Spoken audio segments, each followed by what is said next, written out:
Hi everyone, welcome back to my YouTube channel. I hope you guys are doing well. So today I am joined by Chifa right here. Takes a motherfucking black. Come on guys, how's your evening going first of all?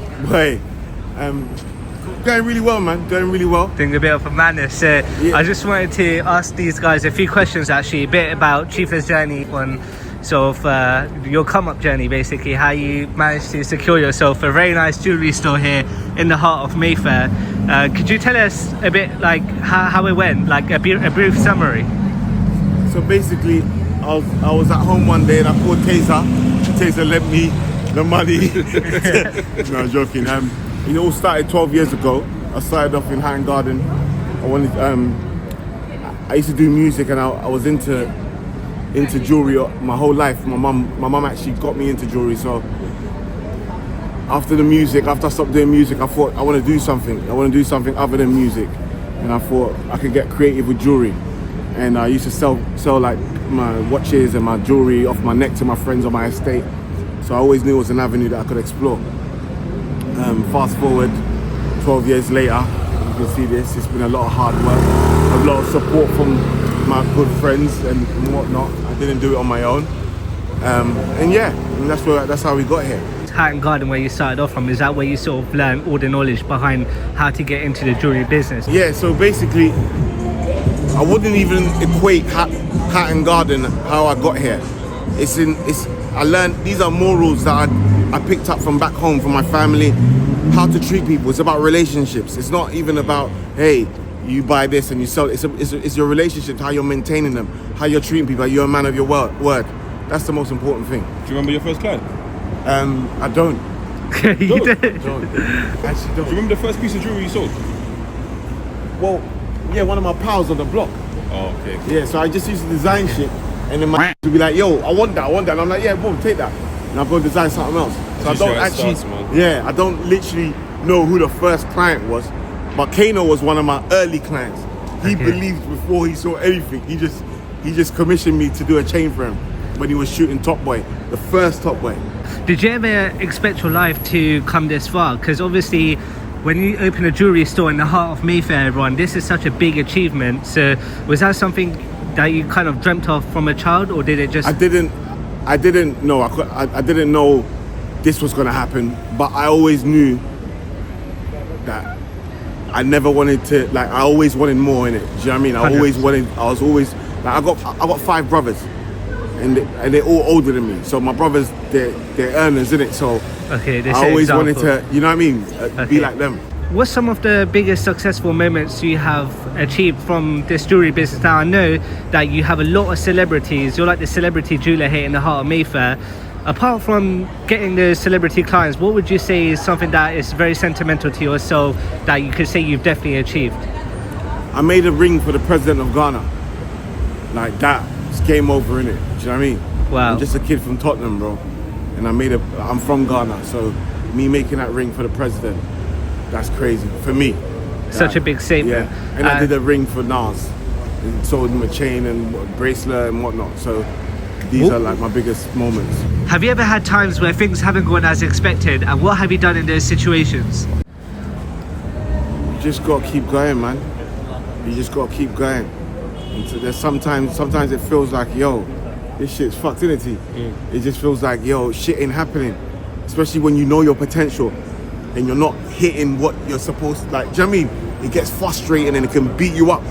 100%. Do you know what I mean? So I have down days. Even now I have down days, but I just keep fighting, you know what I mean? And obviously, we are in Mayfair. We won't get into money, but to have a place like this definitely comes with a lot of expenditure, a lot of costs. How do you make sure that you have the right goals set in place in order to meet those targets, and that your team is carrying out those certain sort of roles whilst you're not here? It's gonna sound repetitive, but I just keep going. You just gotta keep going. You just aim for the stars, mate. That's what I couldn't tell you. There's no magical way or read this book or whatnot. Nah, I just keep going. Every day I'm on it. On smoke. To piggyback off what you're saying, we have a friend, Bashi. He just won a mobile award. 20 plus years in the game, and he done a speech. And his speech is very, very similar to what Chief was saying. Consistency, discipline, and you just keep going. literally. That's it. 100%. You've had a lot of celebrities from around the world come into your store. Who would you say has definitely, like, you know, that there must be that one that sort of like resonated with you, and you know, you've just rated, I'm not saying you don't rate all of them, but which one do you rate the most? Nas. He's like my street father. Like, he taught me how to maneuver. Like, so to have him actually walk through those doors and come in and fall in love with my designs and buy jewelry from me, to me, it's game over. I could have retired that day. Yeah. And we'll go for a few last questions. What's your favorite watch at the present time? My favorite watch at the present time would have to be a FP Jaune. FP Jaune. Just elegante. Nice watch. I can't lie, I don't know what that watch is, I'm going to be honest. I need to do my research. Let's narrow it down, everyone. Rolex or AP or Patek Philippe? Let's add those three.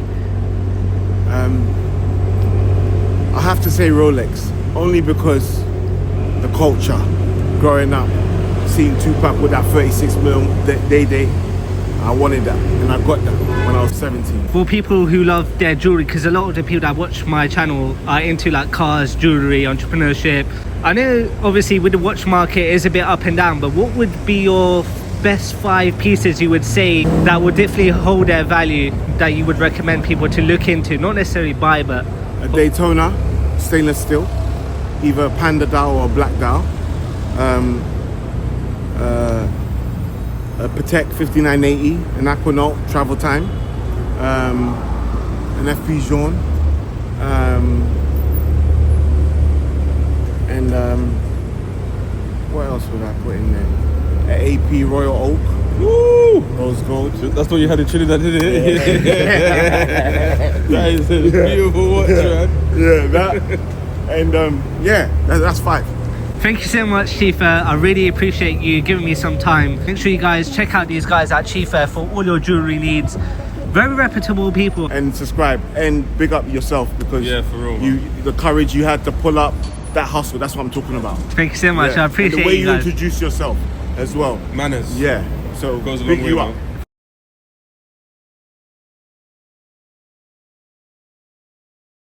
Just gotta keep going, man. You just gotta keep going. And so there's sometimes it feels like, yo, this shit's fucked, isn't it? It just feels like, yo, shit ain't happening. Especially when you know your potential and you're not hitting what you're supposed to, like, do you know what I mean? It gets frustrating and it can beat you up. 100%. Do you know what I mean? So I have down days. Even now I have down days, but I just keep fighting, you know what I mean?